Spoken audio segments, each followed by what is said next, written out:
Hello and welcome to the first edition of Journalist Hangout. This week, I'm your regular host, Ayodele Ozubakum. Today on the program, President Buhari renews vow to secure release of Leah Sharibu.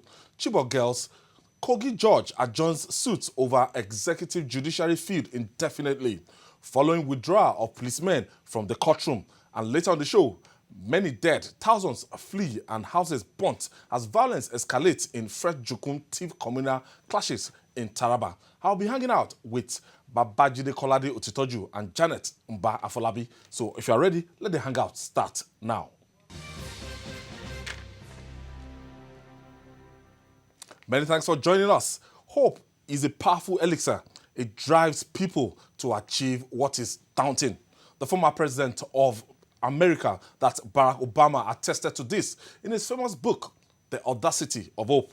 5 years after the abduction of more than 200 schoolgirls in Chibok, Borno State, the world remember the remaining captive as the hope for their rescue remains.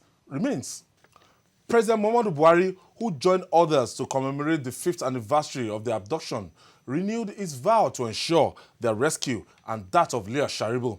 According to a statement by his senior special assistant on media and publicity, Garba Shehu, the president promised the parents of the kidnapped girls that he would ensure their daughters are returned home.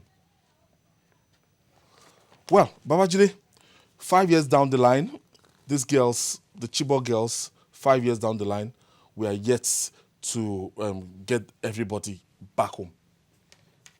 Yeah, and the president made a big promise that he's going to do his best to secure their release. In fact, he said as long as the girls remain in captivity, he will not consider the war against terror won. So I'm happy that he has revalidated the pledge that he made. He has re-emphasized the pledge that he made, and one can only encourage the president to not just go for the release of the remaining 112 Chibok girls, but there are other Nigerians who are in captivity.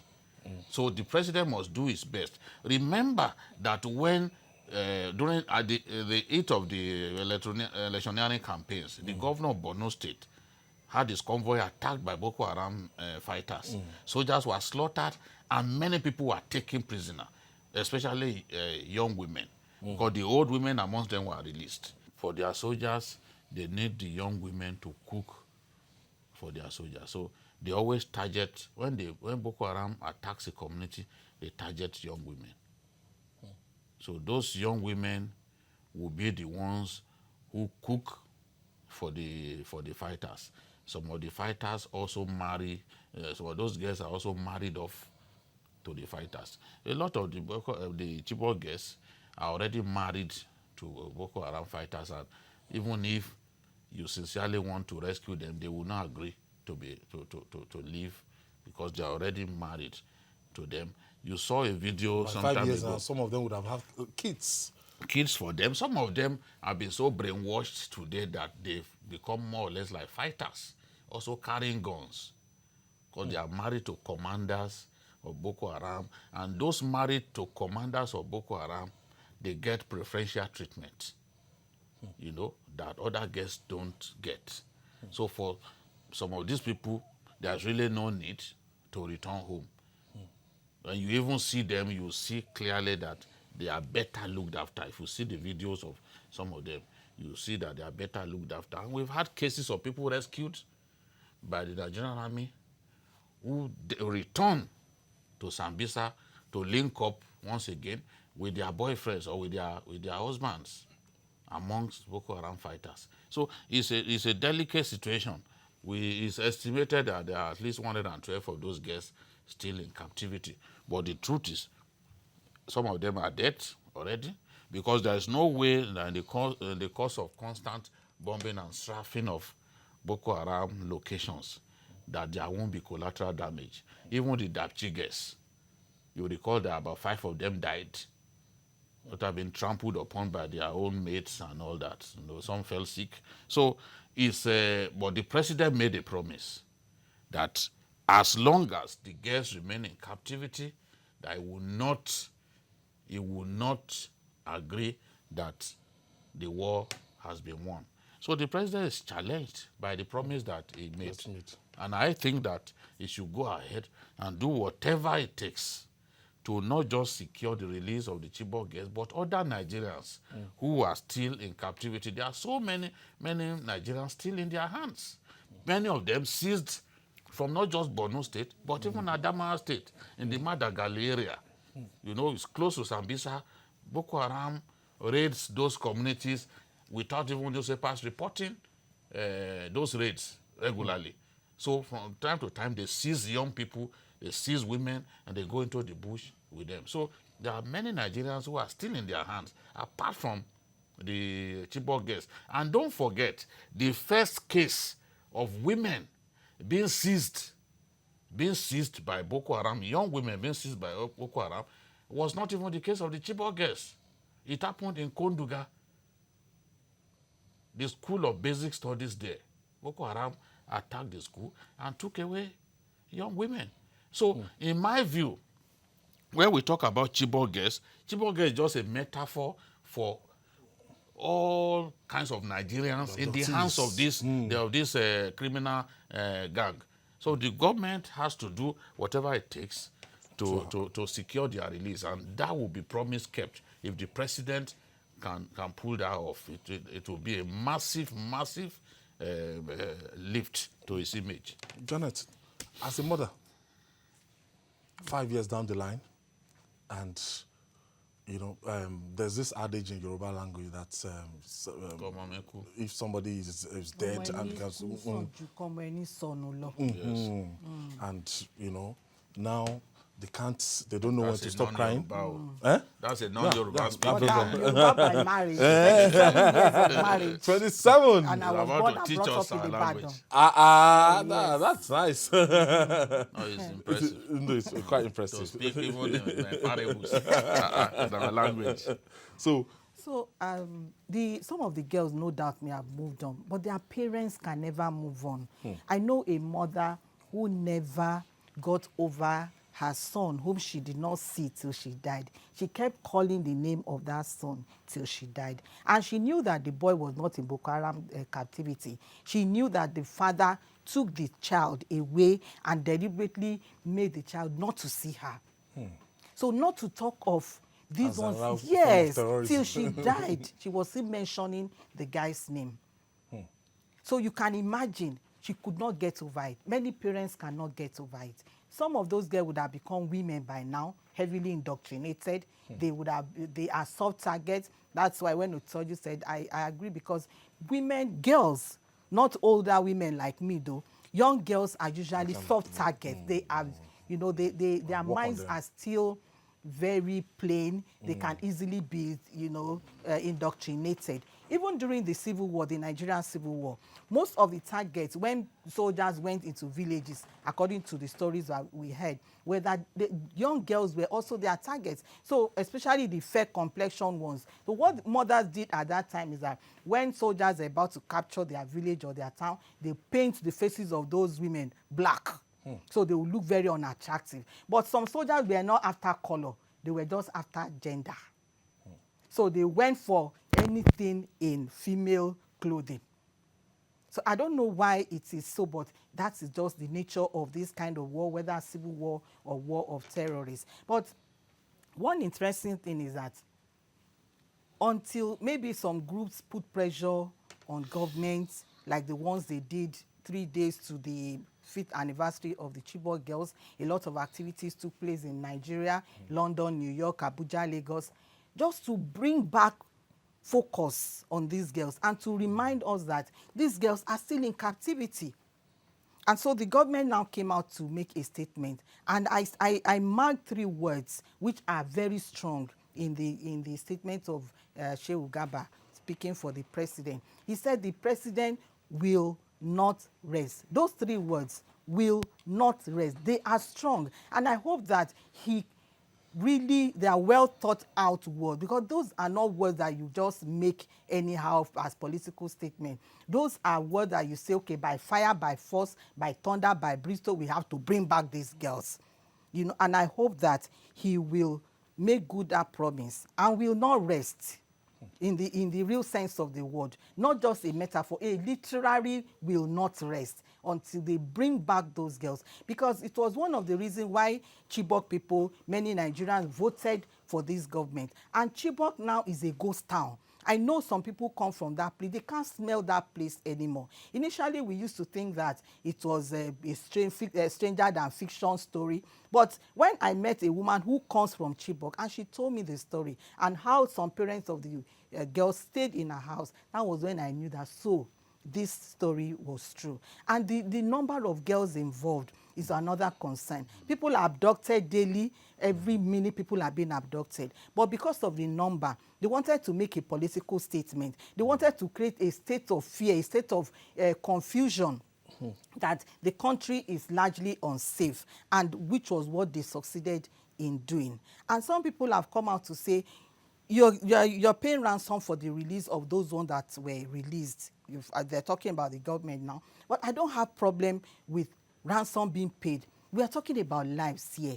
Innocent girls who are suffering for the sin that they know nothing about. They are just victims of circumstances of their environment, which they don't even have any control over. They didn't plan to go and be born in Chibok. They didn't come to this and say, I want to be somebody from Chibok. So we can't blame them for what is going on. So if more ransom can be paid for these girls to be released, the government should go ahead. Although some critics are saying the money is being given to Boko Haram and they are using it to buy arms. Boko Haram will always buy arms anyway, ransom or no ransom, because they also have sponsors, and their sponsors are all over the world. Babajide, that takes us to, our last discussion on this particular issue. Because, yes, there are some of those information that, it's like a classified information, classified one that the government will not want to go into the nitty-gritty of what they've done to secure the release of the Dapchi girls, the Chibok girls, the first tranche and everything.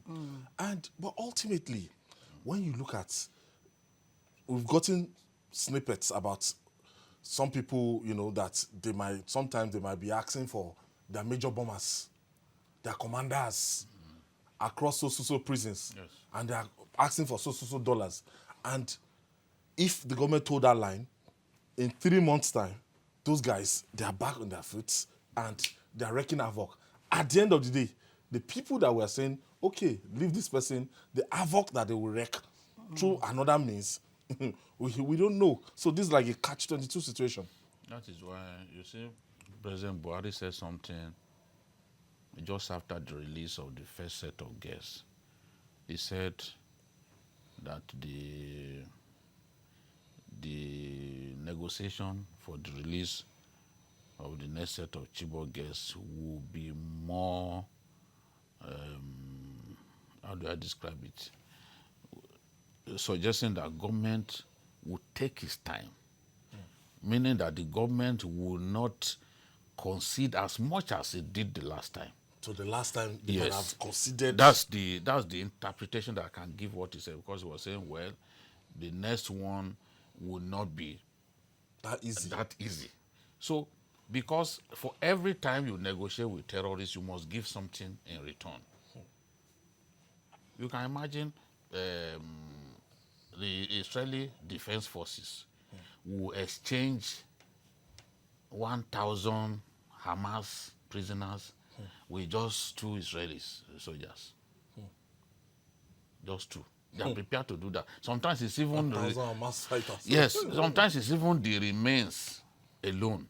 The remains of soldiers that they want. And they are prepared to release hundreds of detainees to Hamas. So, the terrorists are usually in a position of strength. When negotiating this Yes, kind of thing. they know they have nothing to lose. So what they will do is, okay, our big-time bomb makers, they are in so prisons. Then they will give you a list. Damn. Get us these ones who are in your prisons. If you can get us these ones who are in your prison, no problem. We will release the guests. Why it has been very problematic, I agree with Garba Shehu that because of the factionalization, it has been a lot more difficult, because terrorists have learned not to put all their eggs in one basket. These girls were shared between the two groups. They were shared. And in October 2015, when we made the first move to secure the Chibok girls, and there was a meeting that was supposed to, the exchange was supposed to take place in a place just after the Kwa, you know, after between Mafa and the Kwa in Borno State. Suddenly the other group, because we were negotiating with one group, the other group stormed the scene of the exchange and said, if you exchange any of these girls, we'll go and kill all the girls that we have in our possession. At that point, the whole deal had to be called off, and the girls were returned to Sambisa.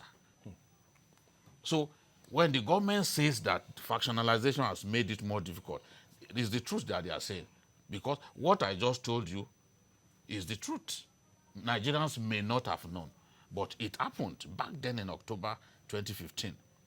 So now the factions still remain. And each of those factions has different terms. Yes, remember, many terms for this. even the Albanawi faction once boasted that, look, I still have more than 100 Chibok girls. In response to the first set of releases that were made, and the Albanawi group now went ahead and captured, abducted Dapchi girls, just because they know that for such major abductions, they will get something in return. Governments do not negotiate directly with terrorists. They negotiate using third parties. You know, the Americans will tell you, no, we don't negotiate with terrorists, but they will use third parties. And Boko Haram especially has used abductions in the past to raise good money. Remember the abduction of those Chinese construction workers. And the government of Cameroon, where they were working, was forced to part with about $500,000. The abduction of those French clerics, I'm sure you remember, those French clerics, they parted with $500,000 because the home government will pile so much pressure on you.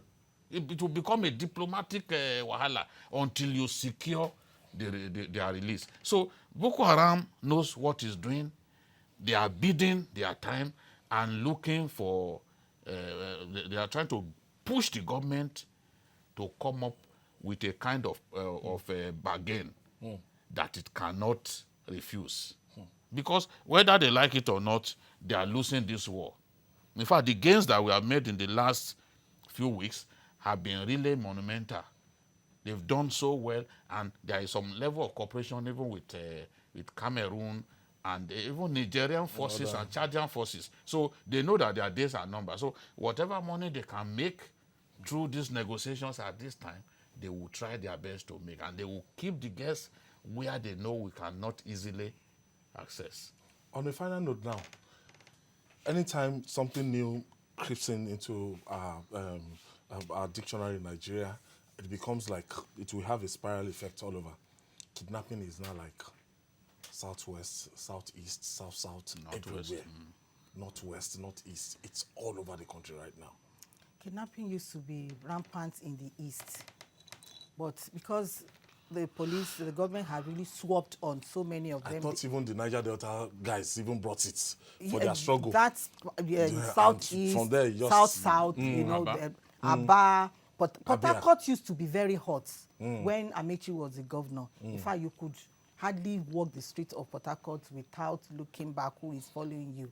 And then Aba took over, and some parts of Akwa Ibom. Although Akwa Ibom didn't really have much cases of, but that, as you know, it was in between Aba and I think Imo that 4 journalists were kidnapped when they were coming from Uyo on a trip after their conference. So 4 of them were kidnapped there, and thank God they were released all alive. Although one died not because he was kidnapped, but one of them later died out of something else, not because of the kidnap. So kidnapping now has really gone to other places that we least expected. It has now become a way of life. A lot of people who are out of jobs. Even some people not getting big ransom. Oh.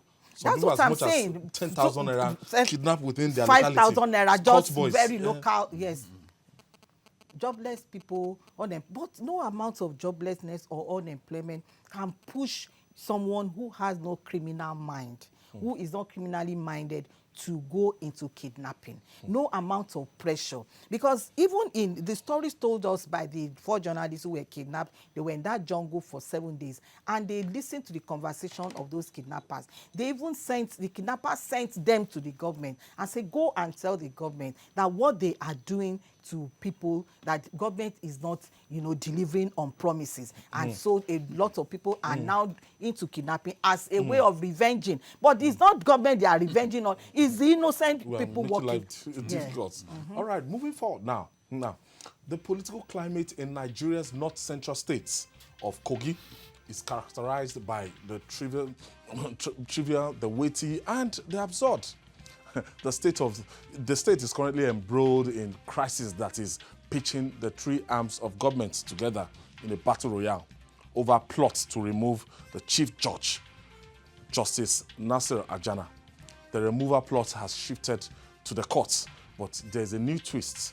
The State High Court, sitting in Kotonkafi, adjourned the suits between the state government and the judiciary indefinitely over the withdrawal of security men from the courts when the case came up for hearing and the ruling for Friday. The presiding judge, Justice Alaba Omolaye Ajile, retired to his chamber to write his ruling after listening to both parties, but the judge called the lawyers to inform them that it could no longer continue.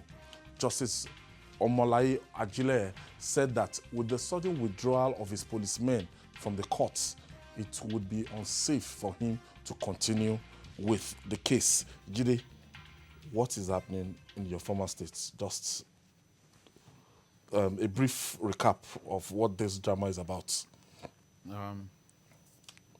This whole thing, we can trace this charter of the absurd to June 2018. That is when the governor literally turned against the judiciary in the state.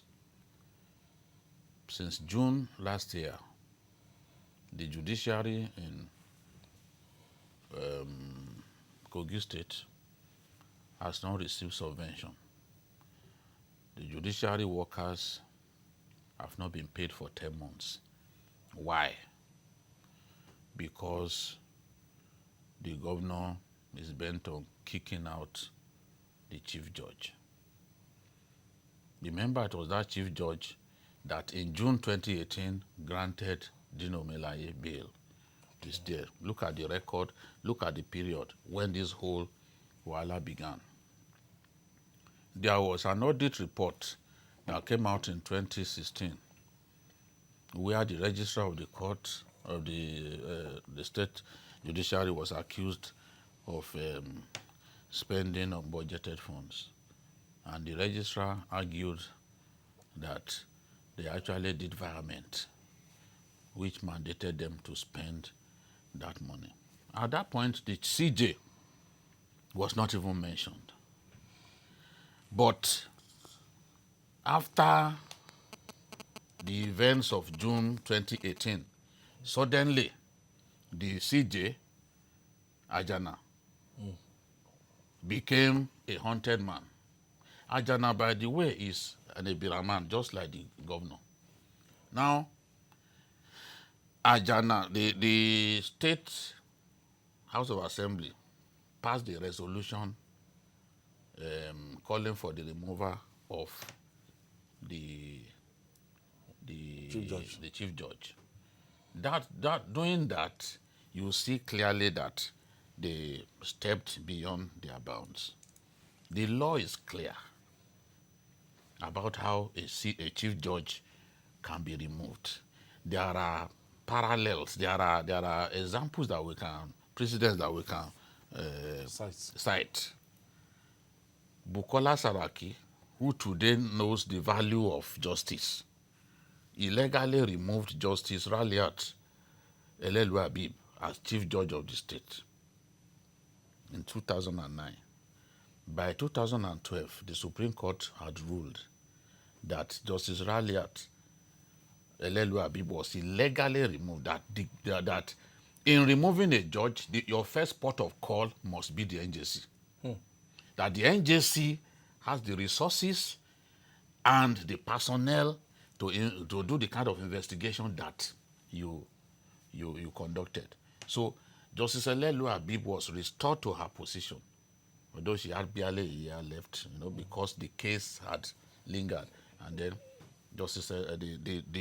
the judge that Bukola Saraki appointed, over and above his powers as a governor, was removed by the Supreme Court, and Elelu Habib returned to his position. That's it. Now, in the case of Kogi, no judge, no senior judge has agreed to take the place of the CJ. The solidarity is strong. And history is repeating itself in Kogi, because in 2008, the inaugural chief judge of that state, Justice Umaru Eri, the executive moved against him in a similar manner. Under Idris Wada. Yeah, and the thing, and the people, the judiciary stuck by him, so they could not do anything, because nobody agreed to go and accept the job in acting capacity. You know what the law says. In Ekiti, the judge who agreed after the House of Assembly illegally removed the CJ in 2006 was punished by the NJC.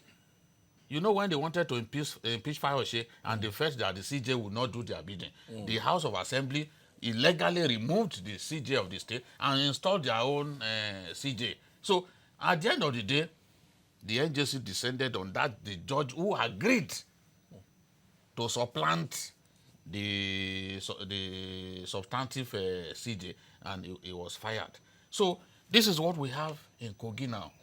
The judge, Justice Alaba Ajileye, because the CJ went to court. It was after the CJ went to court that the government deemed it necessary to report to the NJC, which would have been the first thing to do. Now, you've reported to the NJC, but you lack the patience to let the NJC finish the matter and give his judgment. You now decided to descend on the governor. Now, the judge, having listened to both parties, he retired into his chambers to write his ruling. During that time, there were about 12 well-armed policemen who were guiding the court. But while he was inside his chambers writing his ruling, maybe the powers that be suspected that the ruling would not favor them, then they ordered the withdrawal. They ordered the withdrawal of all the policemen who were guiding the court. Look, we are all human beings. Alaba Ajileye, the judge, is not a fool. You cannot leave him wide open for all comers and expect him to continue to go ahead and give that ruling. Thugs will emanate from nowhere and probably even kill the judge. So the judge then called the lawyers and said, gentlemen, in view of what has happened, I cannot, I'm adjourning this matter indefinitely. So Jide, let's quickly take this breather. We'll take this break. When we come back, we'll discuss more. It's still Journalist Hangouts. Stay with us. We'll be right back.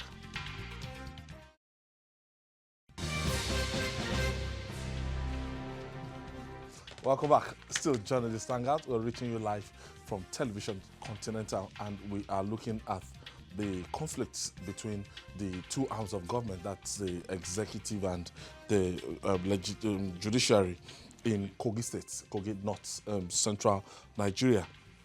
Janet, yes, there we go again.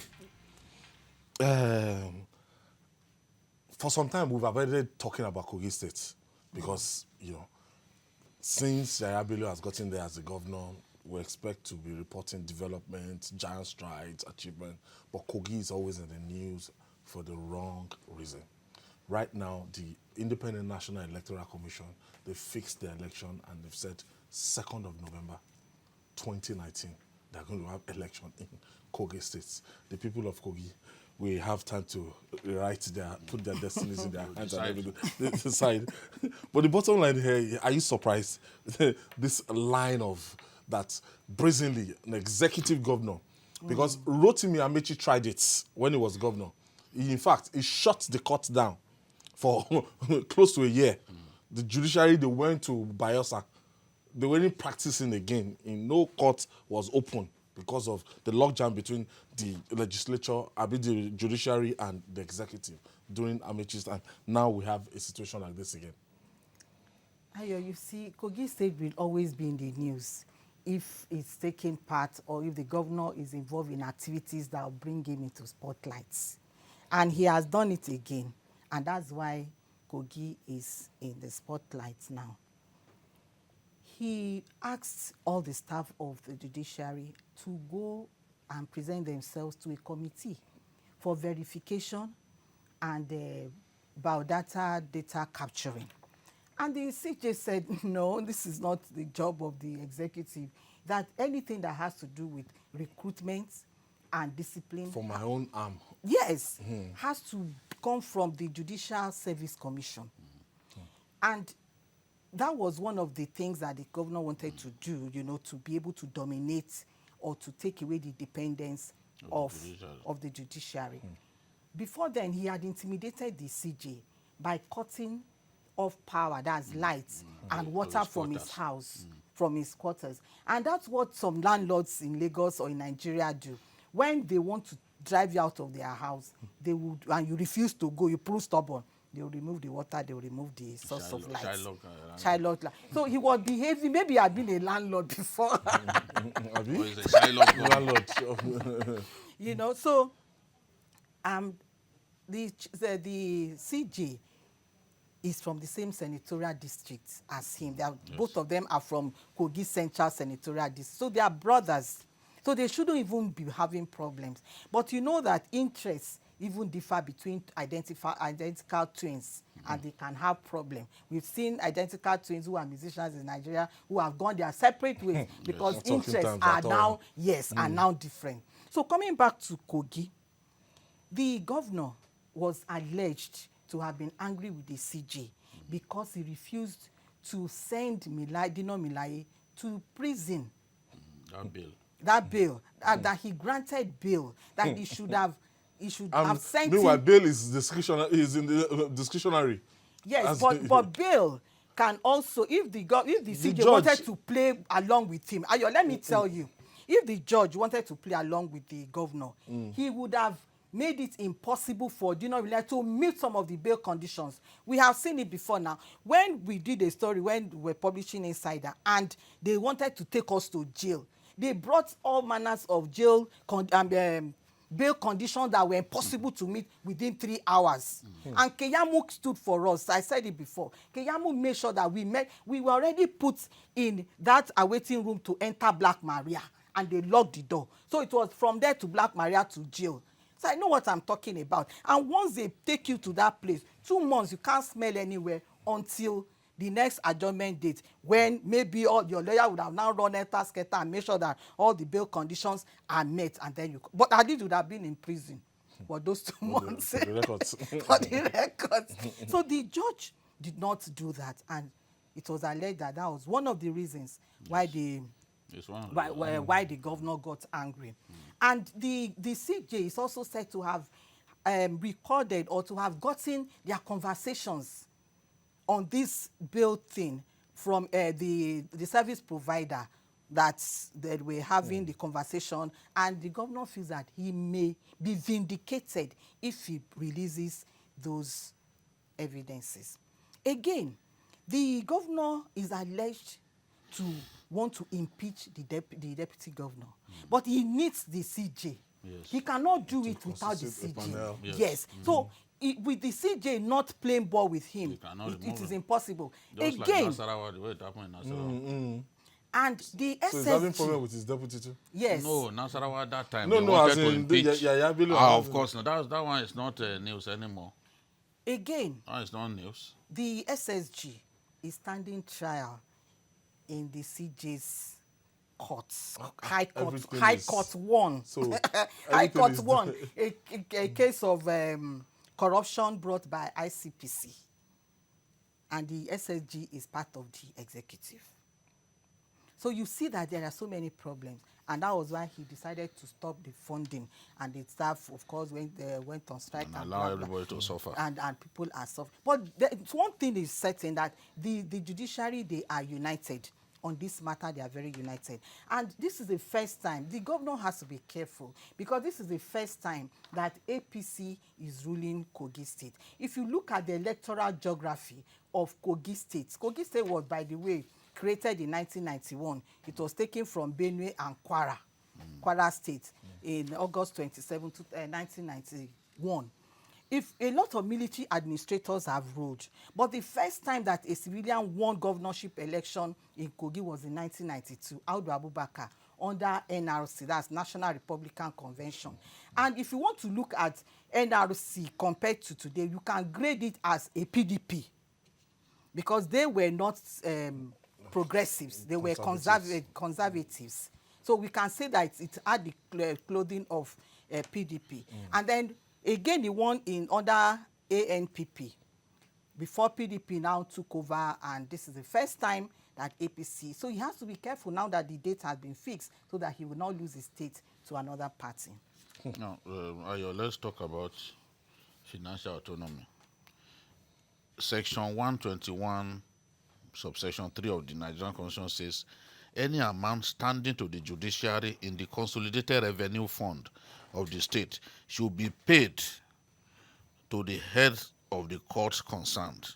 Then Kogi State law, just to validate that, Kogi State Public Finance, under Kogi State Public Finance, there is Judiciary Special Provision, Edict number 6 of 1991, which says the commissioner shall make subvention to the judiciary on a quarterly basis or on or for such shorter or longer period of time as shall be adequate to enable the chief registrar conveniently run the affairs of the judiciary. So the governor, by refusing to release the subvention of the judiciary and causing judicial workers to not be paid for 10 months, is already in breach of the Constitution. Is already clearly in breach of the Constitution. And the implications of this are clear. So you can't, because you do not like someone who is And the meanwhile, CJ, the House of Assembly that can act. they have no power, the House of Assembly has no power to give the kind of the kind of motion that they moved, the resolution that they gave, that the CJ. We all know that all these houses of assembly are the pockets of governors. But at least they should exercise a little shame. You don't then fight above your weight. In boxing, people fight within their weight. You don't fight above your. You don't have the power. You don't have the power. You don't have the power to remove the case of Ekiti there in 2006. We are just the people crazed by impunity that we do not want to learn from history.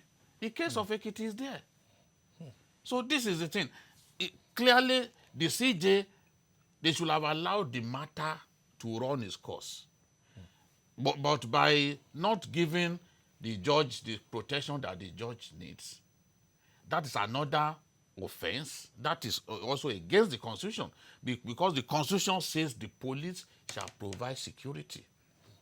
And the police, even if they did that because they had that maybe 1 million thugs were coming to invade the court, it is the power, the police is mandated to protect everyone, you and I, and even the judges. When you fail to provide protection for judges, you are going against the Constitution. So I don't know, we have a new IG now. So the new IG has to investigate what happened in Kogi, except if the IG is saying that when it comes to Kogi, he lacks the power to exercise control over his commissioner. After all, when he took over as IG, he removed the person who was there as a commissioner of police. So this has to be investigated. There is no reason in the world for anybody to withdraw the policemen that are guiding the courtroom just when the judge was about to make his ruling. It's absolutely unacceptable. It's unacceptable. And that's why, I've said that when it comes to Kogi, I've challenged the president. Because this is not a matter that will live with levity. We don't talk about Kogi regularly anymore. But as much time that we need to talk about Kogi, we need to talk about it. Because the potential for violence in the state, the president must address the potential for violence in Kogi. The governor goes to Aso Rock. He goes to see the president as if he has a room reserved for him in the villa. He goes there with an amazing regularity, So the president has to also talk to him because he calls the president his father. So the president should now exercise his role as a father and tell the governor that some of these things are unnecessary. If the president will do that, I will be happy. If peace comes to Kogi and we don't, all of these negative things that we are hearing, water supply being denied to a public officer, if these things, this elevated pettiness ends, then some of us will be proud to say this is our state. There are a few things that they are doing that I'm happy with. But there are many things that are happening under Eyabelo that put me to shame. It's as simple as that. You can't withdraw. Who is the person who gave the instruction that the policemen guiding Justice Alaba Ajilaye should be withdrawn? We need to find out. I will stay on this matter until the IG does something. Because this is our country. The moment we sidetrack, the moment we brush aside the rule of law, honestly, it is now, we will resort to jungle justice. We must not brush aside the rule of law in our country. Those judges deserve to be protected. And we know at the force headquarters in Abuja, there are friends there. DSP Frank Umba. The IG must do his work on this Inspector matter. General of Police called the attention of the IGP to this, if that we want to know what is happening in Kogi. Because it's not an empty threat. We'll stay on the matter until the IG does something. This kind of things must not continue in our country. That you suddenly, which order from above? Who gave the order? From a judge. That the judge should be denied his security, man? Open up the judge. So that it's now wide open for people to kill him? No, Ayo, we will stay on the matter. We will stay on the matter until the IG does something. He will see us tomorrow that we'll talk about it again. Until he does something. All right, moving on now.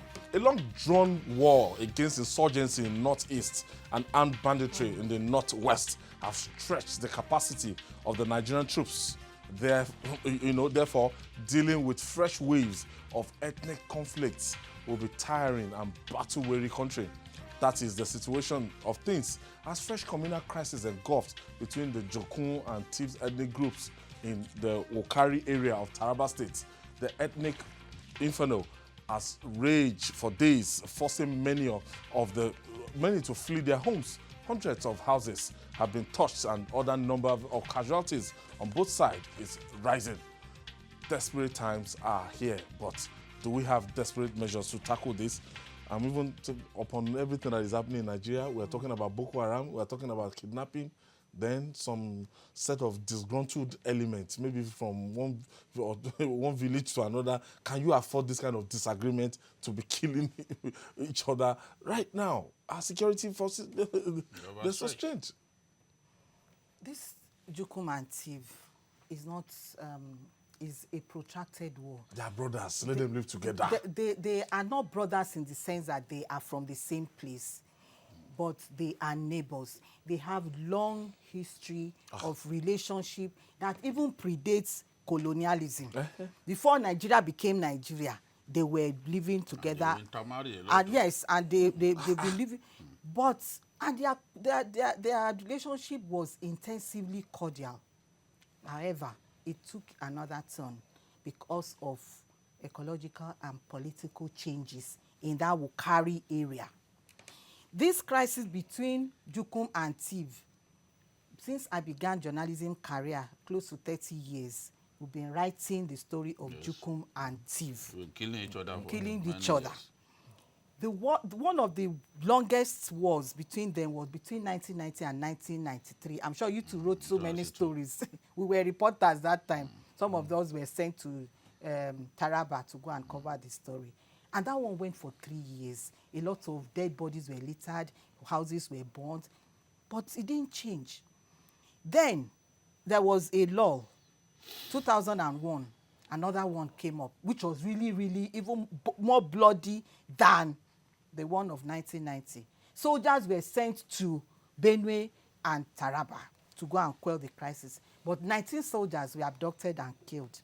And soldiers and policemen were alleged to be involved, to be taking sides or colluding with either the Tiv or the Benue or the Tiv or the Jukum. And that is why there is so much.